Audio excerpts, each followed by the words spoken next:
but obviously this is a kind of a different situation. So I'm going to open the meeting for you guys. I'm Jill Rolfe, Coos County. And we usually do introductions at ours, and I think it would probably be beneficial for everybody if we did do introductions. So if we could start. With me? Yes, and then say what jurisdiction you're from. The microphone. Yes, please speak in the microphone. I'm Joe Bullig, North Bend Planning Commission. Brian Gould, North Bend Planning. Todd Buchholz, Coos County Planning Commission. Diana Schaub, Coos County Planning Commission. Joe Aguirre, Coos County Planning. Amy Aguirre, City of Coos Bay Planning. Rex Miller, City of Coos Bay Planning. Jeff Marino, Coos Bay Planning. And then I know we have some commissioners that are actually online, so if we could get some introductions. Bill Davis, Coos Bay Planning. Matthew Borderstrass, Coos County Planning. Todd Gergen, Coos County Planning. Charlie Waterman, Coos County Planning. Pat Terry, Coos County Planning. City of Coos Bay Planning. I really think you meant Coos Bay, not Coos. And then I don't know, can we turn off the light?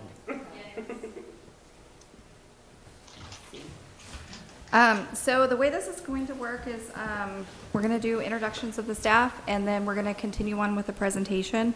Our first presenter will be Meg Reed. She's a coastal policy specialist from Department of Land Conservation and Development. But before we do that, as I said, I'm Jill Rolfe. You. Chelsea Schnabel, I'm City of Coos Bay Planning Administrator. I'm Jim Hostley, Public Works and Community Development Director for the City of Coos Bay. I'm Derek Kane, City of North Bend Planner. And then our UO team. Michael Howard with the University of Oregon. Amanda Ferguson with the University of Oregon. And then Meg, are you online? Yes. Can you hear me? Yes. And I Meg Reed. I didn't know if you Coastal had a PowerPoint or anything to share, if you were just going to talk. I do have a PowerPoint. Okay. Do you have to give her special sharing? Don't Okay. think so. Then I'm going to turn it over to you. Okay.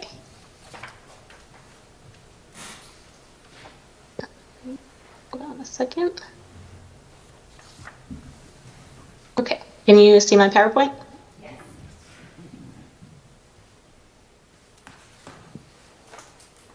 I can't hear anyone, so hopefully you can.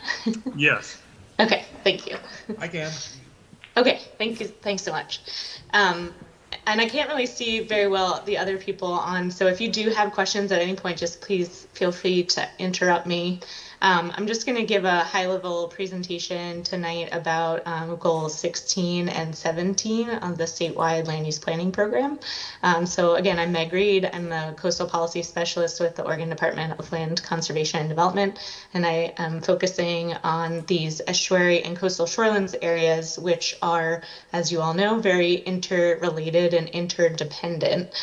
So I just wanted to give a little bit of context on the statewide requirements of these planning goals, and then the presentations will go into more specifics about the Coos Bay Estuary Management Plan specifically and the updates in front of you. So to start, just some background. You probably are all pretty familiar with this, but our Oregon's statewide land use planning system is fairly unique. It was implemented in 1973, so we're actually celebrating the 50th anniversary of the program this year.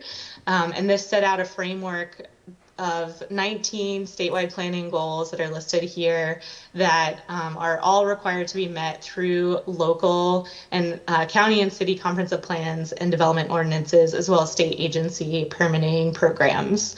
And it kind of touches on the whole gamut of land use, from citizen involvement to air, water, and land quality, natural hazards, energy conservation, and so on. The last 4 are specific to coastal resources. Those are the ones in blue.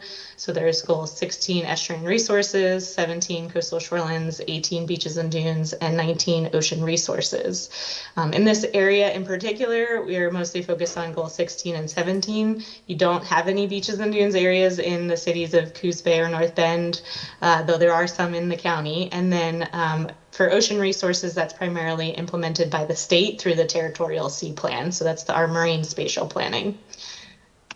And then in addition to our networked land use planning program, we also have a networked Oregon Coastal Management Program, which is a partnership with the federal government through the Coastal Zone Management Act of 1972, which is a partnership with the federal government that allows us to have federal money to do coastal zone management if we meet minimum requirements outlined in that federal regulations, but also gives a lot of flexibility for each state and U.S. territory to implement coastal zone management sort of as they wish in their own unique ways.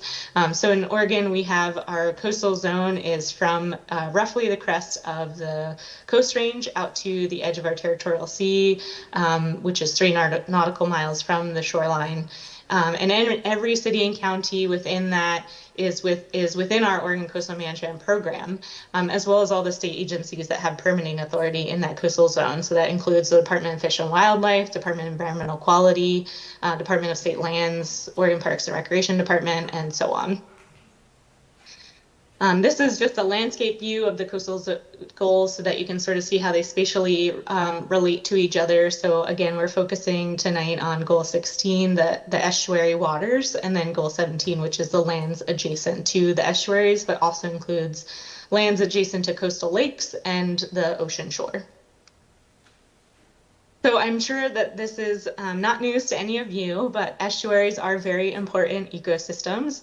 They are some of the most diverse and productive ecosystems on the planet. They have a lot of economic drivers for communities. They are culturally significant. They offer a lot of recreational opportunity. They're important nurseries for a lot of important fish species, and they can provide resilience from natural hazards and climate change. So the statewide planning goal 16 was established to really protect these benefits and uses, and it's really implemented through spatial planning. And that's really through the estuary management plans themselves. So Goal 16 really establishes requirements for the preparation of these plans and the review of individual development projects. And it really calls for coordinated management of the estuary areas by local, state, and federal agencies, which you all know. Most of these requirements are carried out through the local estuary management plan and permits, but some are implemented through state permitting processes like the Department of State Lands removal fill permit process, for example. So sort of one of the first main elements of Goal 16 is to categorize every one of Oregon's estuaries into a management classification that specifies the level of development allowed in each estuary. So there are 4 of these categories. There's natural, conservation, shallow draft development, and deep draft development.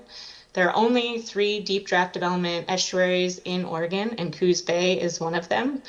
The other 2 are Yaquina Bay Estuary and the Columbia River.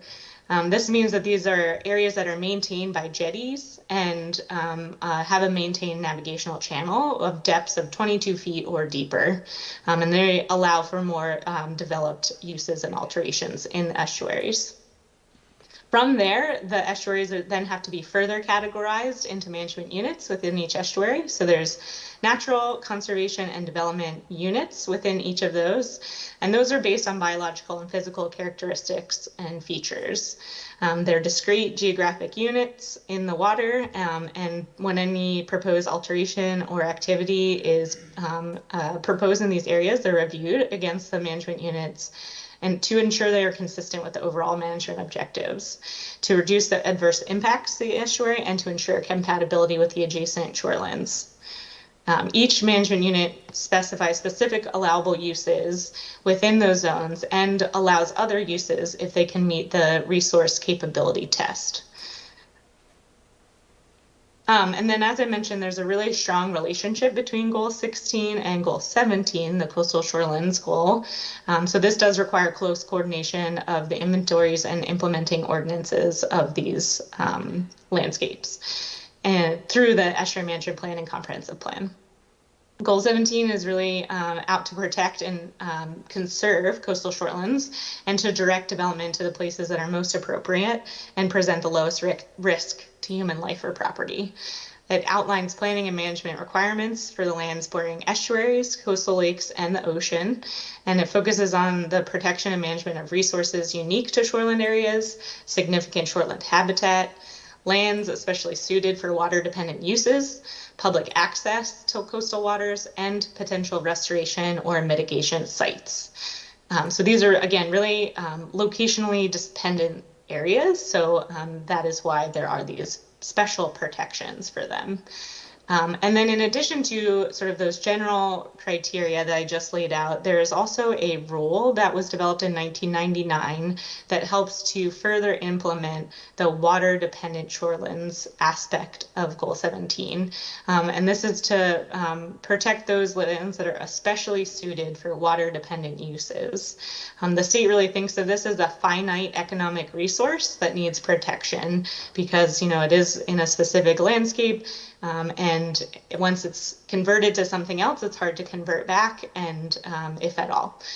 So this rule was developed in 1999 to really establish a methodology for calculating the minimum amount of shorelands to be protected for water-dependent uses.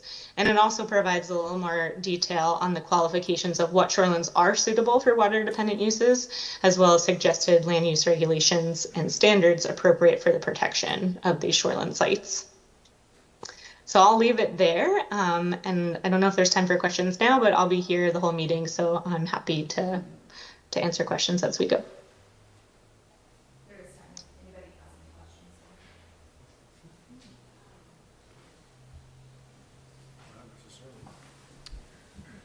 I can't tell. I don't. Meg, I'm not seeing anybody has any questions right now, but we will have time at the end too.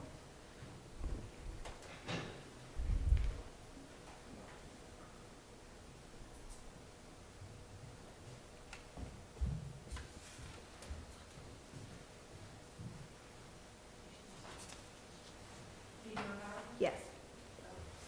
It's okay.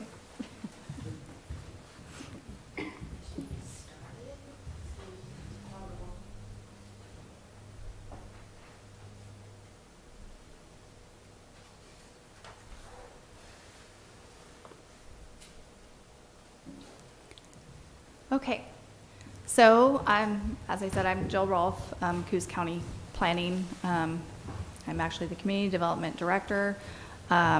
We started this project to update our estuary management plan probably about 2014.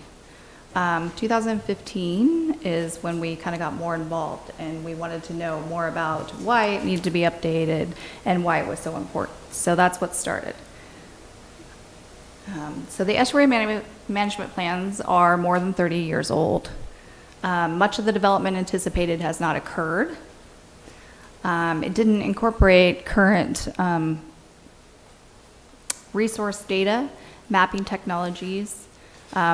Most of our maps are still either, some of them have been digitized, but most of them are still on Mylar maps. So that's pretty much how much old the data is. So we partnered with Partnership for Coastal Watersheds. And I know that some of you have heard this maybe before when we gave the spiel in 2019, but if you haven't, bear with me.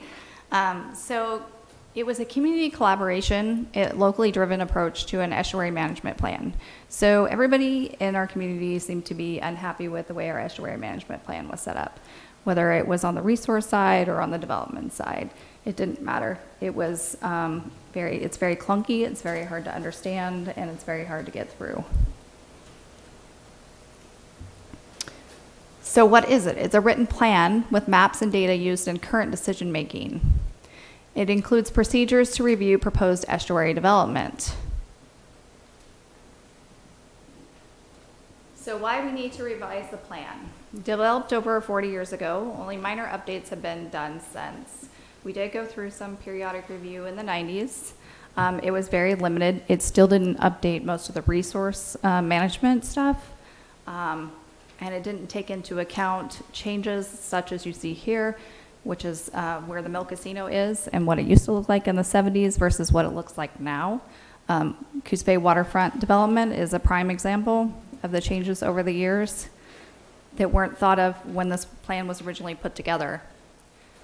So our main drivers 40 years ago were timber, fishing, and agricultural, and I would say that that's still our main drivers, but we would like to make sure that tourism, recreational uses, and social considerations are brought into that as well. So we did an audit in 2016. The county put forth some economic development monies, and we hired U of O team to help us do this audit. And in that came some key recommendations.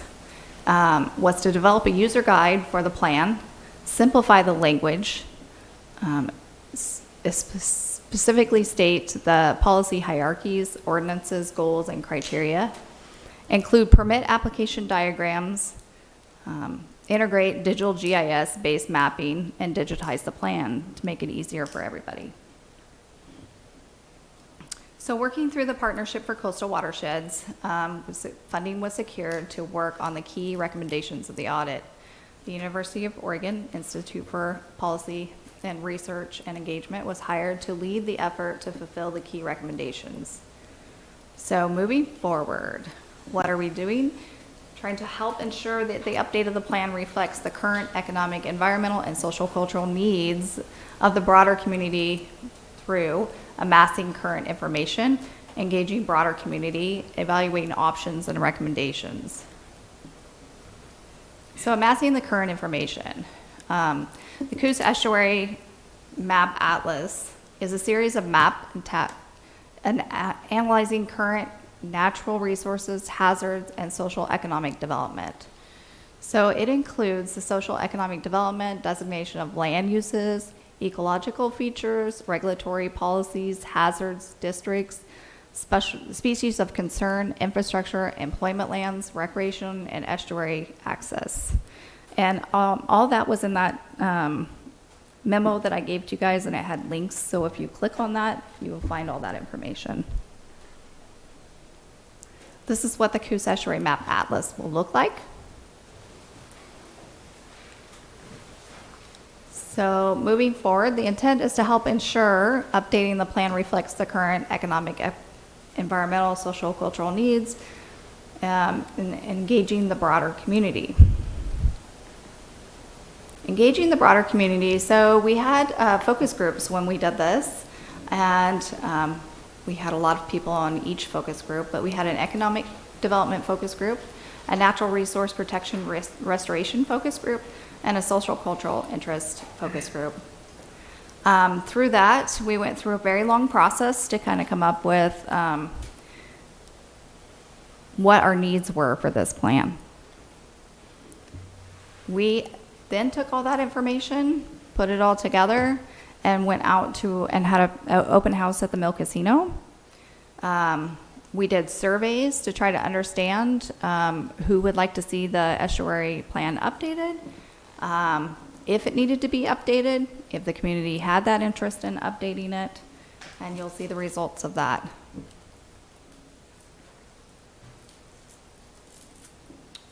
So from regional experts in economic development, natural resources, the social, cultural, and the statewide planning goals, we had comments from all over, from the governor's office to people that specialized in statewide planning goals, and of course historical and cultural.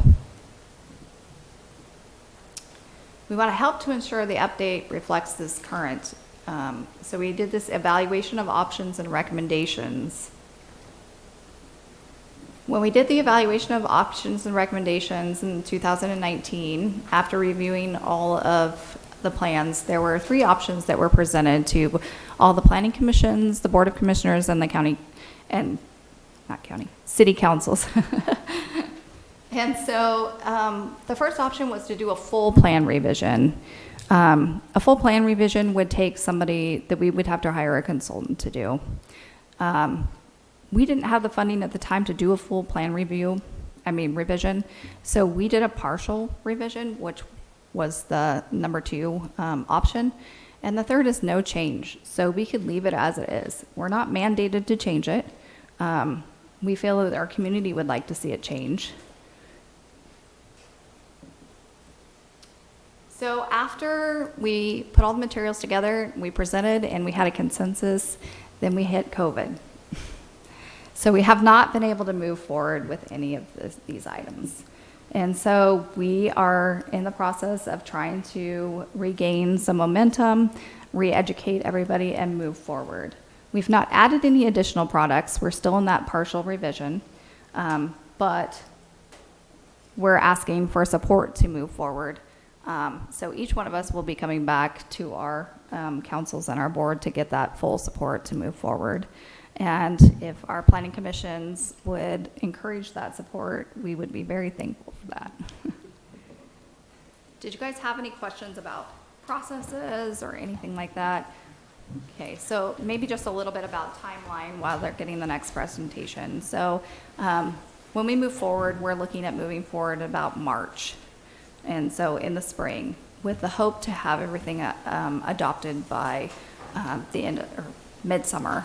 And that's with the partial revision? That's for the partial revision. It's more like coordinating and making sure all 3 councils and ordinances all kind of mesh together. Yes. Integrating it all into the GIS maps and Yes.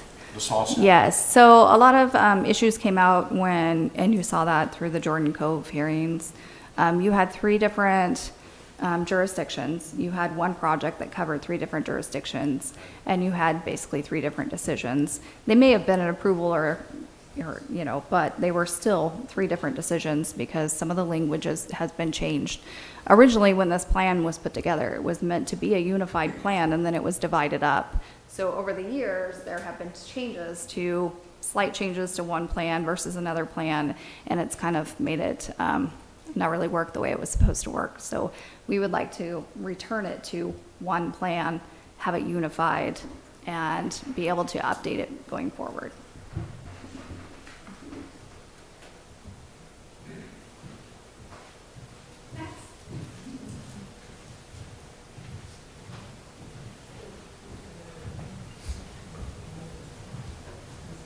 Good evening, everybody. Michael Howard with the University of Oregon. As Jill indicated, we were contracted to assist on parts of the update process.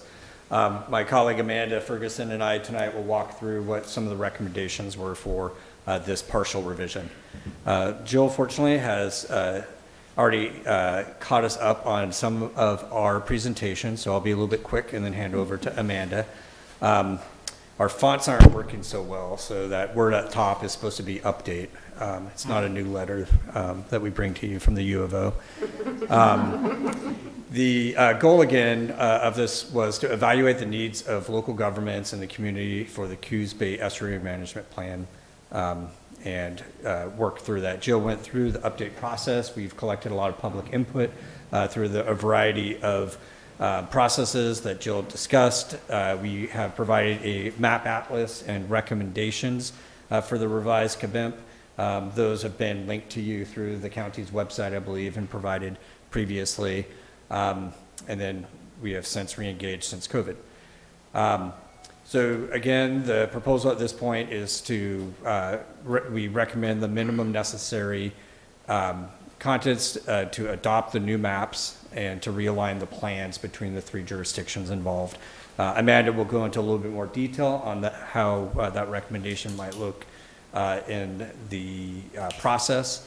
And then the next phase, so we see this as phase 1. The next phase, once this is complete, would to do more comprehensive revisions of the various management units and more policy and substantive changes to those units using the more recent inventory data. Again, I believe that Jill went through this. I might hand this over to Amanda to cover a little bit. So I find this font is fascinating. So we'll just see if we can talk you through this. So Obviously, because we have 3 different jurisdictions, we will be going through a complicated adoption process, which is really what I'm here to walk you through. We will be making amendments and proposing amendments to the CBEMP itself, both Part 1 and Part 2, as well as the implementing ordinances for all 3 jurisdictions. So, for CBEMP Volume 2, Part 1, this is the principal portion of the document that includes the plan provisions, and it's partitioned into these 7 sections. If you haven't read it, it's a wonderful read. It's about 500 pages. And clearly that is one of the major hurdles over this document is its usability and kind of functionality. So a lot of the recommendations that we're looking at are really designed to just kind of work on that piece of the usability of the plan. Initially, the first major recommendation is to integrate the map atlas and the data source into the CBEMP. The data source is largely integrated into Part 2 of the CBEMP. It is where all of the information for the economic and environmental considerations that were researched and completed, that research that was completed in 2019 would be integrated. We also want to include all of the management units in the CBEMP. Over the years, they were divided between the 3 jurisdictions, and our recommendation is to bring them all back into that same one document. So it will have 164 management units within the CBEMP. And you of course will get to see all of this in detail as we move forward through the adoption process, so you don't have to memorize this. But this gives you an idea of the Coos Bay units that will be brought back into the CBEMP itself. We also want to reintegrate a couple of the policies that were pulled out of the CBEMP and integrated separately into each jurisdiction. Coos Bay in particular had a couple of policies that were only in Coos Bay's plan, and we want to bring it back into the CBEMP. The overriding goal here is to have one master document that all 3 jurisdictions will use.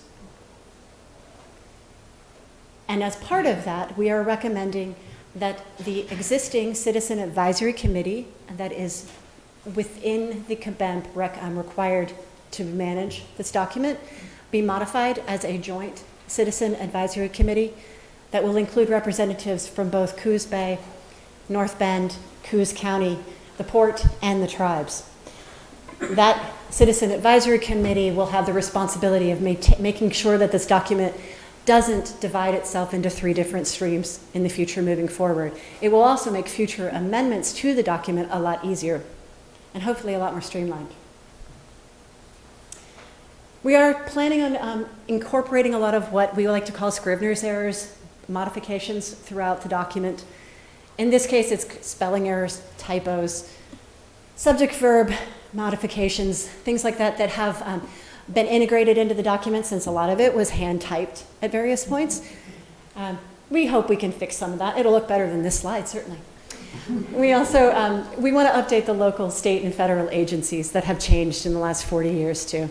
Great example, Division of State Lands no longer exists. It is now the Department of State Lands.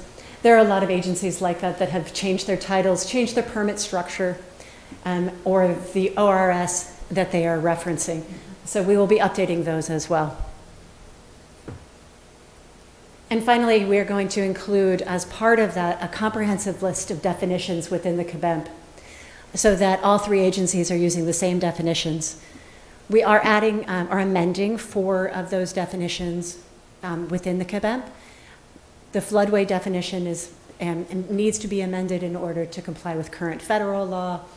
The other 3 are being amended largely to comply with Goal 16. So the intent is to try to bring the document at least up to current regulations while we move forward with this partial amendment. So that's Volume 1. Volume 2, Part 1, excuse me. Part 2 is the more technical, factual basis in the inventories. This is where the data source and the map atlas will be adopted. The changes to this document are really focusing on goal compliance.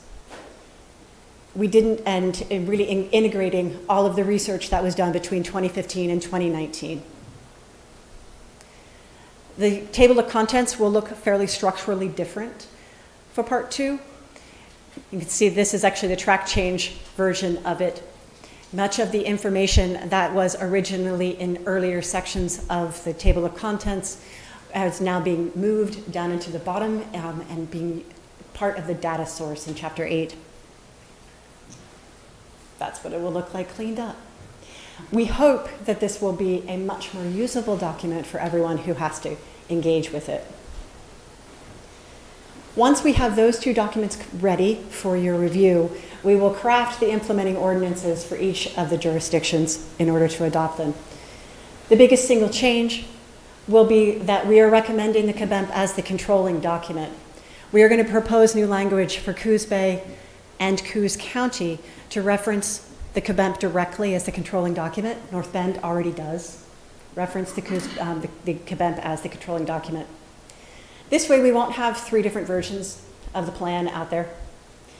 We are, as part of that, of course, we're relocating all of those management units and policies into that master document.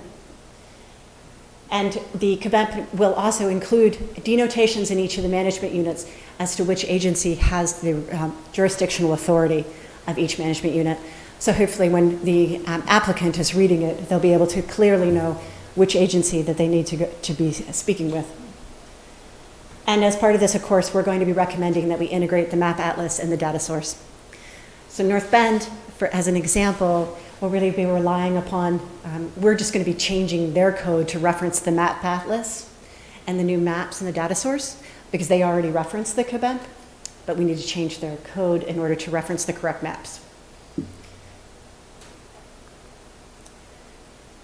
We hope that we will have this entire package ready for you all to start reviewing in March. The intent is to come for public hearings before the planning commissions in April, and then move to the city councils and the county commission in May, and then have the final adoption before the county commissioners in June. And if you are looking for these resources, they are all on the county's website. These are the documents, the titles that you will find on that web link. And they will be updated as we move forward. And then, of course, the full package will be available by March 1. Any questions? We have lots of information. Yes, sir. Stand up. I feel like a monkey in the zoo here with these things. I might start flinging something. 2 questions. The next phase, you mentioned the comprehensive revision. Where does that fit into this timeline? Or is that part Phase of this 2. that we were going to get in July? So the comprehensive revision, of course, is part of the recommendation that was presented in 2019 following all of the analysis that was done. And it is not yet funded, but it is certainly a goal of the jurisdictions. And my understanding is that funding allowed, it would move forward rather quickly. That's kind of what I figured, but I had to ask. So basically, it depends on funding, and then it depends on the direction of our elected officials. And so we are seeking funding, of course, always through partnership with Coastal Watersheds. They've been a great partner with us. But so far, we have not secured funding for the second phase. So second question, the Joint Citizen Advisory Committee, it sounded like it's just local governments and tribal entities. Is there an opportunity for citizens to get involved? I mean, the folks out here in this audience, or are we just talking to our local governments and tribal entities? The recommendation that we have included in the draft actually includes 2 positions on that Citizens Advisory Committee that will be lay citizens that will be appointed by the Coos County Board of Commissioners. Do we have any other questions? Are there questions online? Somebody has their hand up, but I can't see it. Josh Stevens with the Coos Bay Planning Commission. To speak to that last question there, is a slot being held for the Coquel as well as the Confederated Tribes for the tribal entities there? You know, Josh, we didn't actually specify, but that is something that we can talk about. Yeah, appreciate that, if you could. Oftentimes, one consultation may be given to one tribal entity, but not the other, and they both have presence on Coos Bay. So it would be nice if both were offered a position there if they were so inclined. Okay, I do want to say that, it doesn't change the way we send you guys notices and request comments. So even if for some reason that it doesn't expand into 2 positions, there'd still be an opportunity. They can submit their own comments for each Yeah. one. I think I saw somebody else's hand. Matthew? Yeah, thank you, everybody. Matt Borderstrass, Coos County Planning Commission. Being new to the area, I love hearing that you guys were able to get consensus on this in 2019. How much governmental turnover have we had on the public bodies since that time? Do you envision it'll be difficult to get consensus again? It's a great question.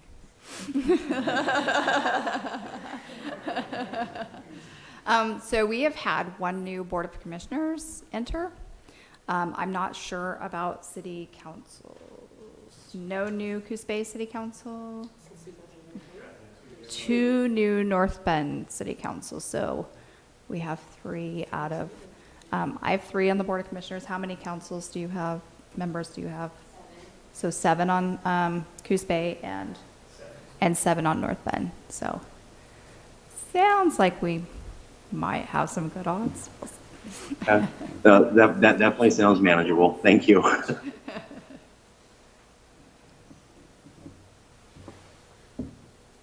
I think we actually have more new planning commissioners than we've actually had elected officials. Any other questions? Think anybody else? Okay.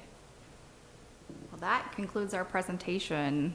So. There are snacks outside. Yes. Yes, lots of snacks. I brought lots of snacks. All right. I would just make the comment that I think it's great. It looks like a good step in the right direction to get it modernized, and then we can do a comprehensive plan later. Once we got the maps integrated and all 3 departments on the same page, this looks like the right step forward to me.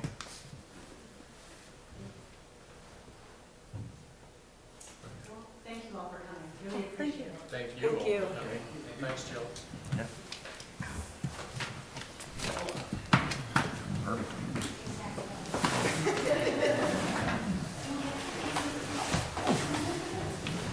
Yeah, these boxes are a week already. I'm so glad we don't have to. I'd rather catch Todd's cold than have this thing.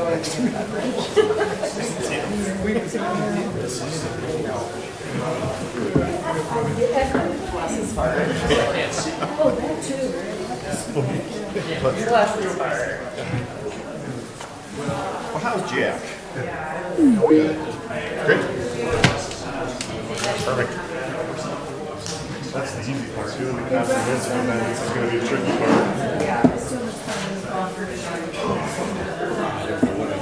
I know. Get this chair.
Is there an I should attend this week? This really is like, there's open house. You're here. I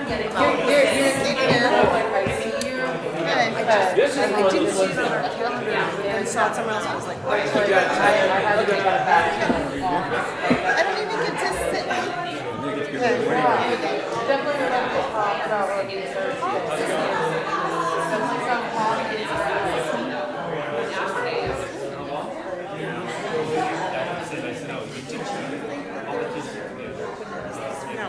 But it's for the something. Yes. Yeah, I know, there's been meetings for a weekend walk or something. Very short. Look at where I'm just bringing you coffee.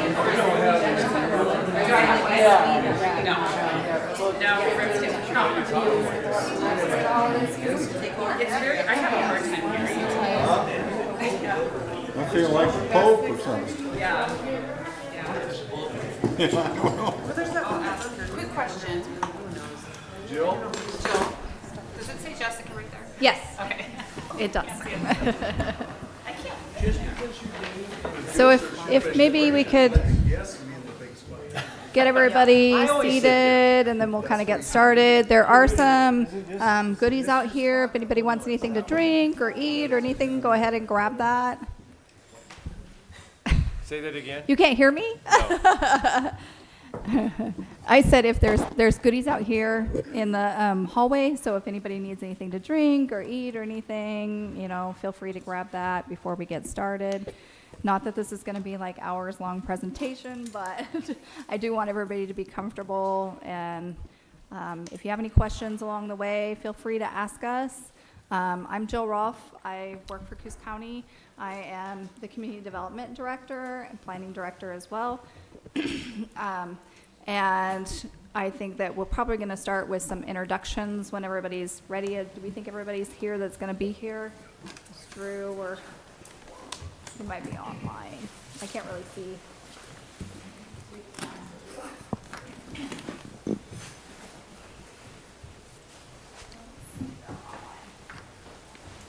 Do we know if we have everybody? We're missing Drew and the Guardian's here in the flesh. I know. Sorry, I missed it. Yes. okay. Eric, okay. Okay. So I want to thank everybody for coming to this. This is been a very long project, and we are going to explain some information to you guys, let you guys ask some questions, and move forward through the night. As I said, I'm Jill Rolfe.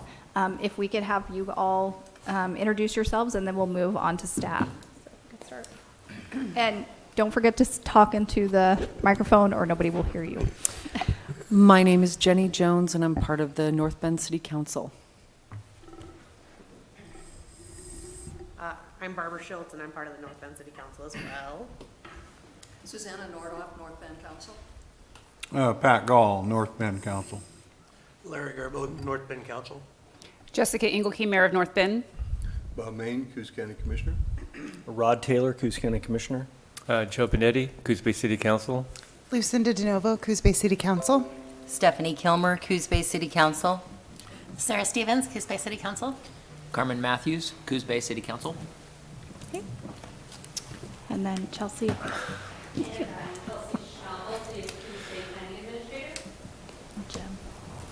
Hossley, Public Works and Community Development Director for the City of Coos Bay.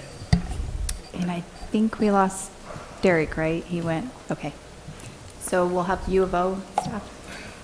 Evening, Michael Howard, University of Oregon. Amanda Ferguson, University of Oregon. Okay. First up tonight, we have Meg Reed. She is our Oregon Shores Specialist. I'm sorry, Meg, I butchered that. She's with Department of Land Conservation and Development. She's going to give you an overview of the statewide planning goals, which are the basis for the Coos Bay Estuary Management Plan. Okay, Meg. Oh, I'm sorry. We have other people online too. So if we have, I'm Rob Miles, Coos Bay City Council. do we have other counselors online?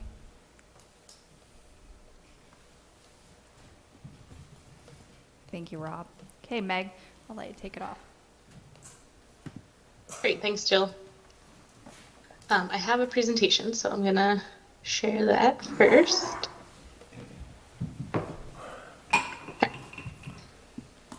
Hopefully you can see that. So I'm Meg Reed. I'm the Coastal Policy Specialist for the Oregon Department of Land Conservation and Development. And I can't really see anyone while my slides are up, so please interrupt me if you have any questions throughout the presentation. I was asked to just give a brief overview, high level on the statewide planning goals that are related to this estuary management plan update, which are Goal 16 and Goal 17 related to estuaries and coastal shorelands. So to start, just a background about the statewide planning system, which you may be very familiar with. Oregon has a statewide land use planning system that's fairly unique and was first implemented in 1973. So we're actually celebrating the 50th anniversary of that planning program this year. And that really implemented 19 statewide planning goals, which are listed here on the screen, that oversee sort of all the aspects of land use planning and community development, which are required to be implemented through local comprehensive plans at the city and county level throughout the state of Oregon. And also our state agency partners also have to comply and implement the land use planning goals as well. And the last 4 of those, as you see highlighted in blue, are coastal resource specific. So they are around estuary resources and coastal shorelands, which are the areas that abut coastal lakes and the ocean shore, as well as estuaries. Then beaches and dunes, which are not included in the city limits of Coos Bay or North Bend, but are in Coos County. And then Goal 19 on ocean resources, which is really implemented by the state through the Territorial Sea Plan. And this is really a networked program, and the other sort of networked program that DLCD administers is the Oregon Coastal Management Program, which is a federally approved coastal program through the Coastal Zone Management Act at the federal level. It's a partnership between the federal government and the coastal states and territories of the U.S. It gives us federal dollars to do coastal zone management if we meet minimum requirements, but it also gives us flexibility to do coastal zone management in the way that we want to. And so in Oregon, we are unique in that we are also a bottom-up approach here, as well as with our statewide land use program. And our coastal zone is pretty large. It's watershed based, going from the crest of the Coast Range out to the edge of the territorial sea, which is 3 nautical miles from the shoreline. And all of the cities and counties that are within that coastal zone are part of our Oregon Coastal Management Program, as well as all the state entities that have permitting authority in that coastal zone, which includes the Department of State Lands, the Department of Environmental Quality, the Department of Fish and Wildlife, and so on. So all of you are part of our coastal management program. And so we really focus on those coastal goals, those 4 that were listed on the screen before and are here. And this just kind of shows the spatial representation of where they lay on the landscape. So again, I'll be focusing on Goal 16, the estuary areas, the water of the estuary, and then the coastal shorelands, which are the areas adjacent to it on the upland. And so I'm sure I don't need to tell all of you that estuaries are very important ecosystems. It's where the river meets the ocean, and it's one of the most diverse and productive ecosystems on the planet. They're also big economic drivers for communities. They are culturally significant. There are lots of recreational opportunities. They're nurseries for lots of important fish species. They can provide resilience from multiple natural hazards and climate change. So our statewide planning goal 16 was really established in the 70s to protect these benefits and uses, and it is implemented through a spatial planning tool. And that is primarily the estuary management plan that we'll be discussing in more detail later. So really the goal establishes detailed requirements for the preparation of estuary management plans and how these can be managed in a coordinated way by local, state, and federal agencies that regulate or have an interest in Oregon's estuaries. Most of the requirements are carried out through the local estuary management plan, usually through multiple jurisdictions. In this case, there are 2 cities and a county that implement the estuary management plan. And then also through state permitting, like the removal fill permit from the Department of State Lands. So one of the major things that was done right away with Oregon's estuaries is they were first categorized into management classifications that specify the level of development allowed in each estuary. They're natural, conservation, shallow draft development, and deep draft development. So Coos Bay is actually a deep draft development estuary. There are only 3 of those in Oregon. The other 2 are Yaquina Bay and the Columbia River. And this means that they are maintained by jetties and have a maintained navigational channel of 22 feet or deeper. And they're usually more developed and altered. And then from there, estuaries are further categorized into management units, which are specified in the estuary management plan. Those are natural, conservation, or development management units. And those are based on biological and physical characteristics and features, usually done through inventories that are done by the local jurisdictions. They're discrete geographic units, and any proposed alteration or activity are reviewed against those to ensure they're consistent with the overall management objectives of that zone. Also to help reduce adverse impacts to the estuary, and also to ensure compatibility with the adjacent shoreland areas. Each management category specifies specific allowable uses, and the other allows other uses if they can meet the resource capability test, which really looks at the impact of that proposed use and whether the resources and ecosystem can assimilate that over time. All 3 of those management units can be applied in the deep draft development estuaries like Coos Bay. And like I said before, there's a really strong relationship between Goal 16 and Goal 17. And so that really requires close coordination of those inventories and implementing ordinances. Goal 17 seeks to conserve and protect coastal shorelands while directing development to the places that are most appropriate and present their lowest risk to human life or property. It outlines planning and management requirements for the lands bordering estuaries, coastal lakes, and the ocean, as I said before.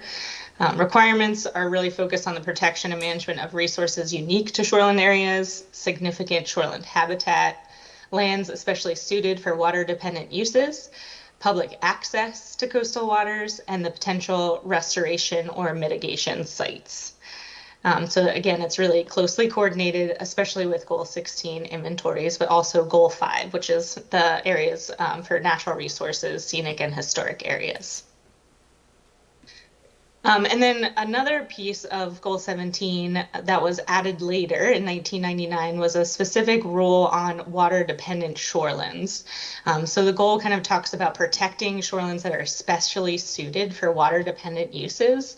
And so this is a rule that kind of further clarifies what that means and establishes a methodology for local jurisdictions to calculate the minimum amount of shorelands to be protected for water-dependent uses. And we really at the state think of coastal or especially suited for water-dependent uses to be a finite economic resource that needs protection. Generally, when these lands are converted to something else, it's really hard to go backwards or if at all. And then the rule also talks about the qualifications of what shorelands are suitable for water-dependent uses and suggests land use regulations for the protection of these shoreline sites. So that's kind of my general overview, and I'm happy to take any questions if you have any, but I'll be here throughout the meeting if anything comes up. Thank you. Did anybody have any questions for Meg? I know that was like a really super quick overview. Land use in a blink. I have a PowerPoint that's getting loaded. Okay.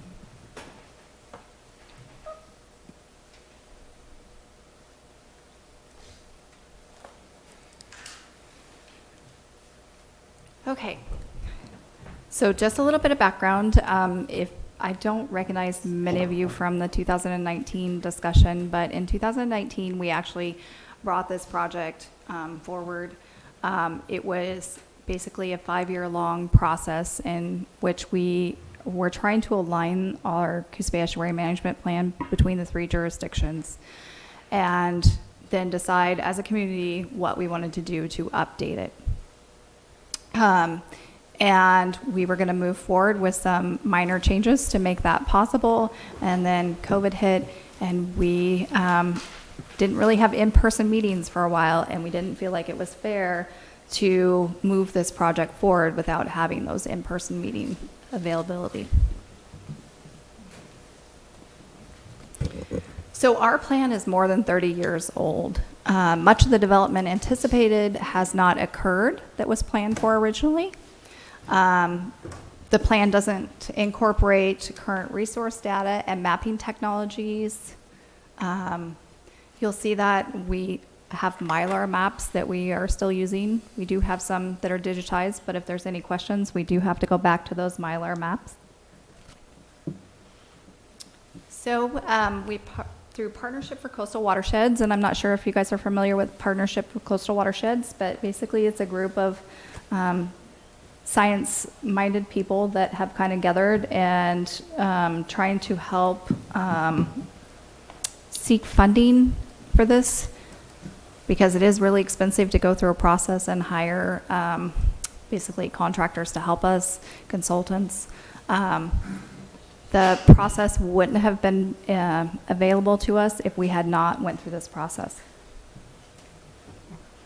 So the Coos Bay Estuary Management Plan, what is it? It's a written plan. It's maps, data used in current decision-making, including procedures to review proposed estuary development. Many of you may be familiar with using the Coos Bay Estuary Management Plan when you've reviewed decisions. Many of you may not. So change in conditions. So 40 years ago, this is a great example. So this is where now the Mill Casino sits in the RV park and the mill that was there. So there's only been some minor changes done to the plan since it was done in the 1970s. There's other great examples that are even more up to date than this. For instance, the Coos Bay waterfront has been redeveloped. Our main drivers 40 years ago was timber, fishing, and agricultural, and those are still our main drivers. However, our plan doesn't really bring into the light tourism and recreational uses that we have seen occur lately. So in 2016, the Board of Commissioners gave some economic development money to the planning department, and we hired the U of O team to do an audit of our Coos Bay Estuary Management Plan. Through the audit process, there were some key recommendations that we thought that we could probably move forward with. Those key recommendations were to develop a user guide for the plan, simplify the language, state the policy hierarchies, ordinances, goals, and criteria, include permit application diagrams, integrate digital GIS-based maps, and digitize the plan so it's easy to use. So after the audit, working through the partnership with Coastal Watersheds, we were able to secure some funding to work through these key recommendations of the audit. So again, using the University of Oregon's Institute for Policy Research and Engagement, they were hired to kind of lead this effort and bring these forward. So through the process, we used the process that was actually set up originally kind of as the basis and for the original plan. So through that, there were several different groups developed. A lot of input was done. That was a massive project in the 70s. And so we thought that it deserved to follow the kind of the same pathway, but hoping with a different, a more up-to-date result. So the first thing we did was we decided that it needed to reflect the current economic, environmental, social, cultural needs of the broader community. So we, the University of Oregon, developed Coos Estuary Map Atlas. It's a series of maps and tables analyzing the current natural resources, hazards, and social-economic data. It includes social economic data, designated land uses, ecological features, regulatory policies, hazards, the zoning districts, species of concerns, infrastructure, employment lands, recreational and estuary accesses. This is an example of what one of the maps looks like. And I did send everybody a copy of that memo that had links. If you clicked on those links, it did take you through all these products. So then we engaged the broader community. So we did that by setting up groups, focus groups, and we invited people to serve on the Economic Development Group, the Natural Resource Protection and Restoration Group, and the Social Cultural Interest Group. And we had several people that served on those groups, and this did take us quite a while to get through this process. Then we brought all the information from that to an open house, and we held the open house, and we took surveys, we talked to people. We actually went to rotaries, councils, anywhere we could go to have this discussion, tribes, watersheds, anywhere that would listen to us.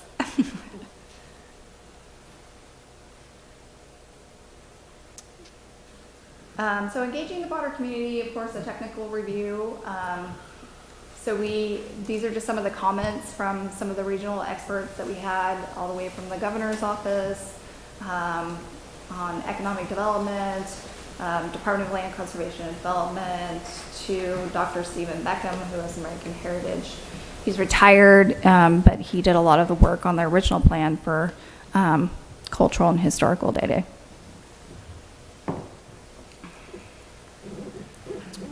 So in 2019, we brought all this information forward to our planning commissions and our city councils, and we asked if it was their interest to move this plan forward.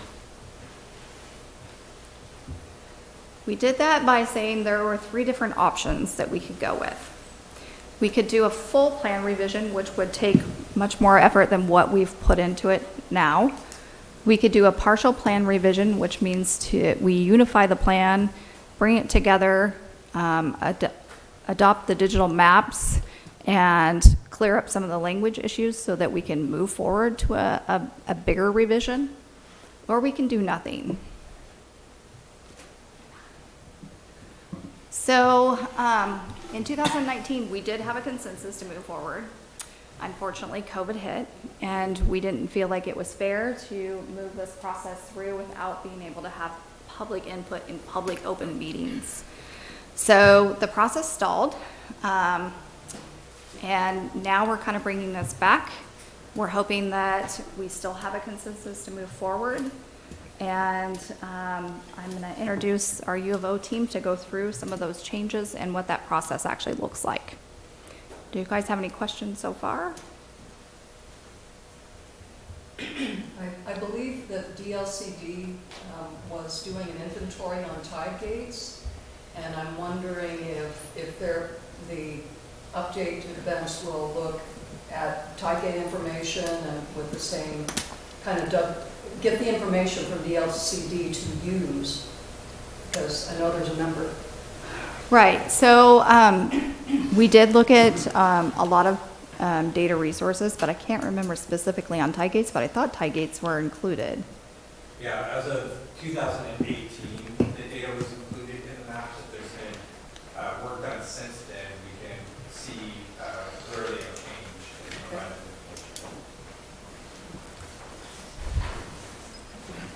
Any other questions? Okay. And I'm gonna let you guys.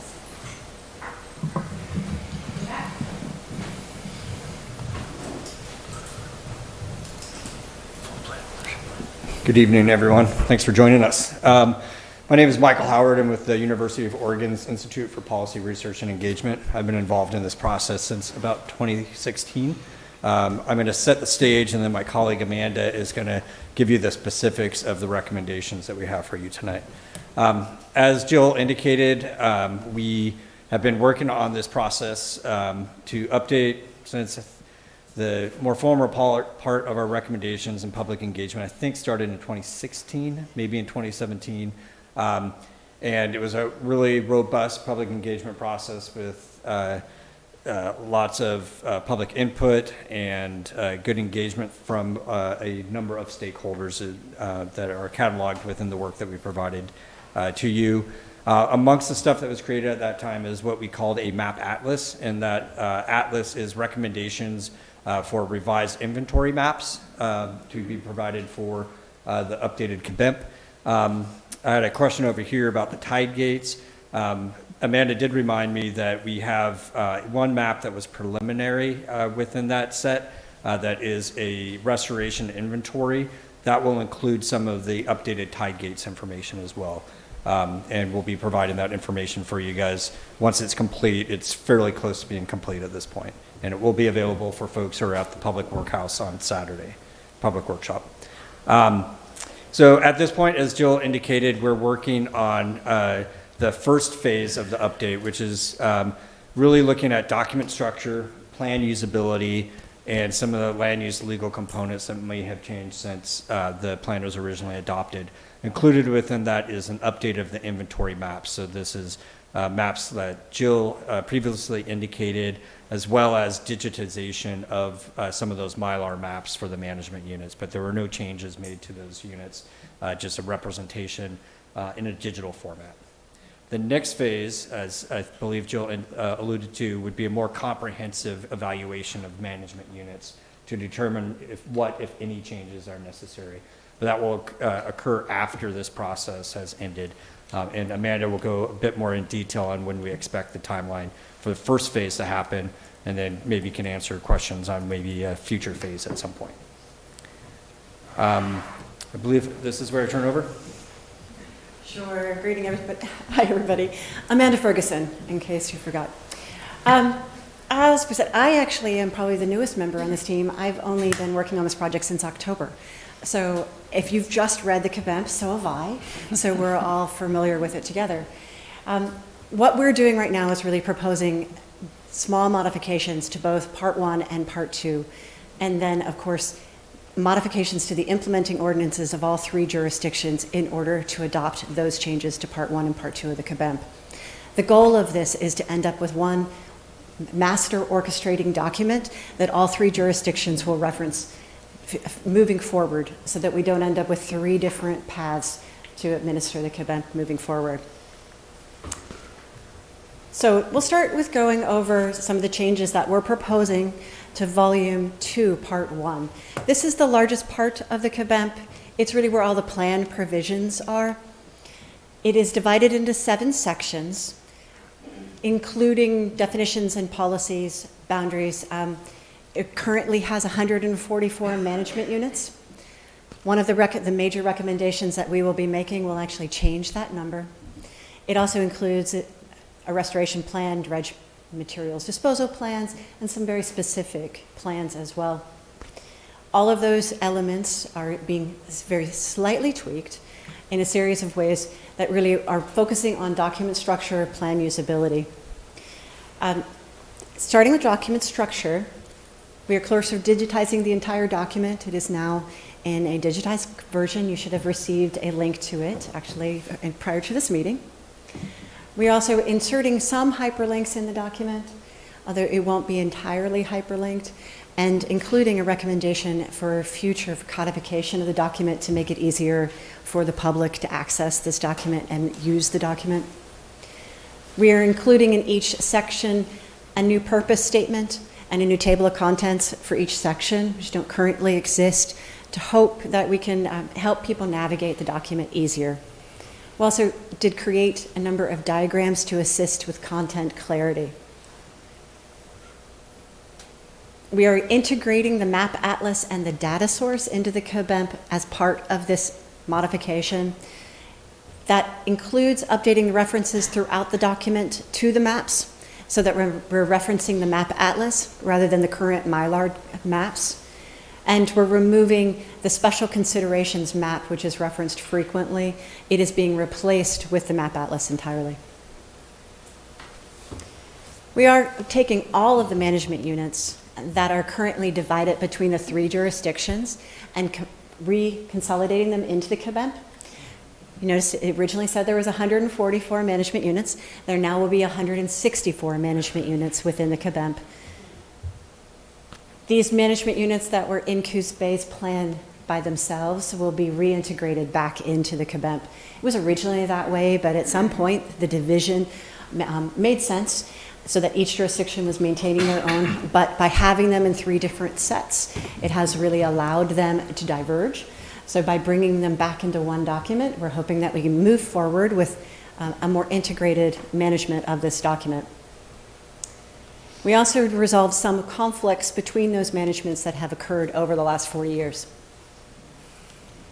We're also reintegrating a couple of policies that were originally in the CBEMP, but because they were Coos Bay specific only, they had been taken out of the master document.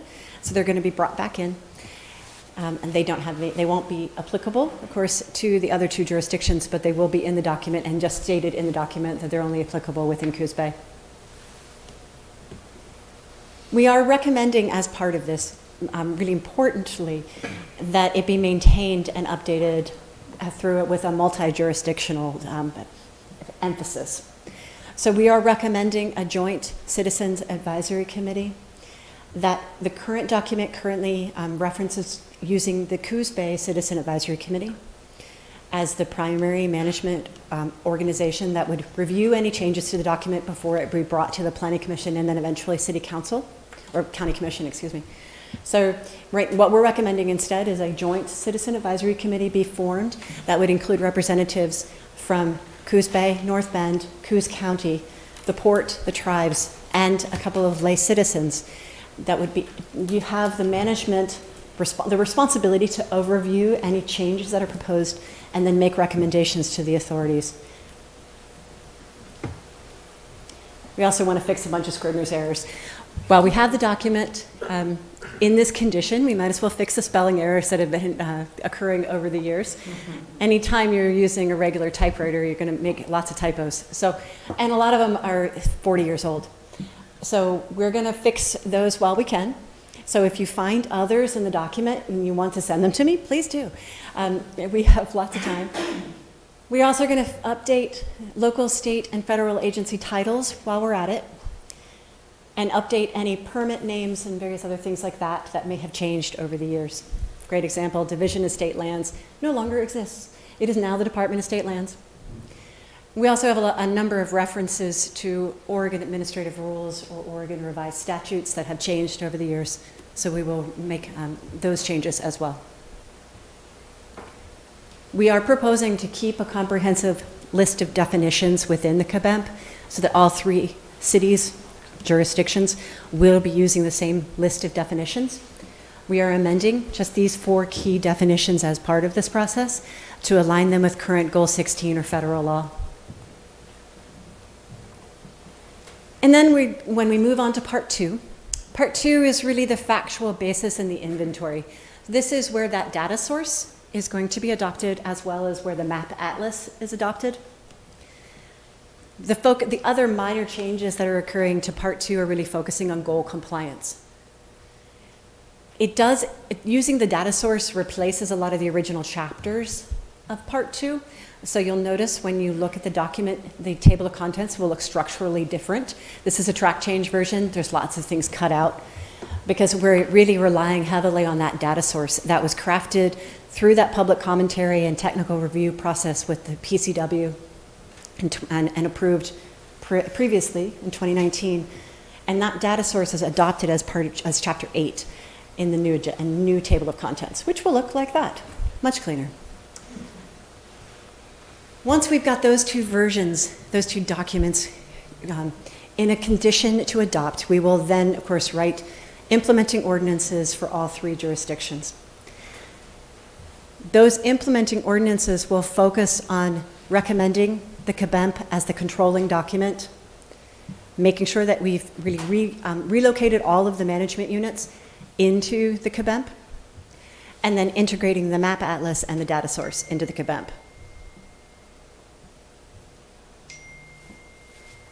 And we plan to do this by next June, or this coming June. So the intent is to spend the next month or two completing our review of the document, and that includes an agency review that will begin next week. And then we will file our PAPA notice on March 1 so that we can begin public hearings before the 3 planning commissions in April. And then we will come to the 2 city councils and the Board of County Commissioners in May. And then we will come back to the Board of County Commission in June with the final document. The idea being that this document will be, at that stage, a unified document with a new data source and new maps, fully digitized, that will be the basis for the future updates for the KBEMP. The website the county has currently up contains all the documents at present, and we will keep this updated as we change these versions. So don't be surprised if some of these documents continue to change, certainly before now and March 1. But there is the link if you haven't already got it. I do believe that it was given to you earlier in your memo regarding this meeting. And we are happy to take questions.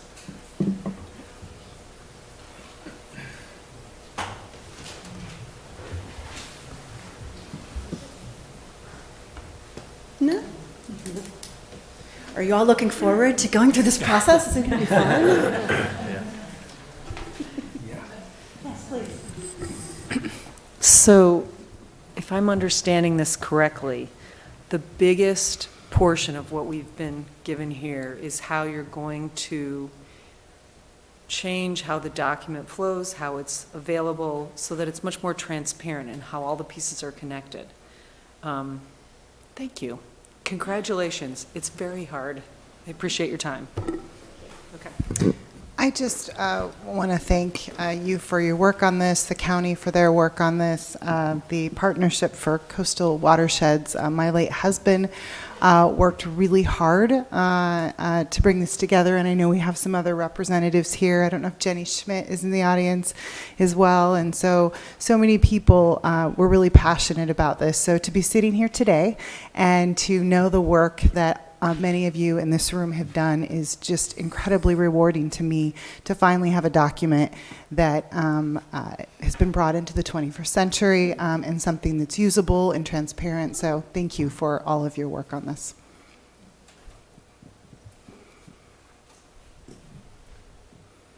So we're hoping that we still have a consensus to move forward. We're not asking for a vote tonight. This is just a work session. We will have to come back and ask to have it initiated before our individual boards and councils. So we're hoping to do that soon. And then you saw the timeline. It's a kind of an aggressive timeline. It does kind of correspond with the funding that we have available right now. So we are also trying to seek funding, to make further revisions as the community has the want, the need, and so do our elected officials. So I don't know if anybody has any final comments or anything. I feel like this went pretty fast. And if not, please get some snacks, enjoy, talk amongst yourselves. Thank you. Thank you for your work, Jill.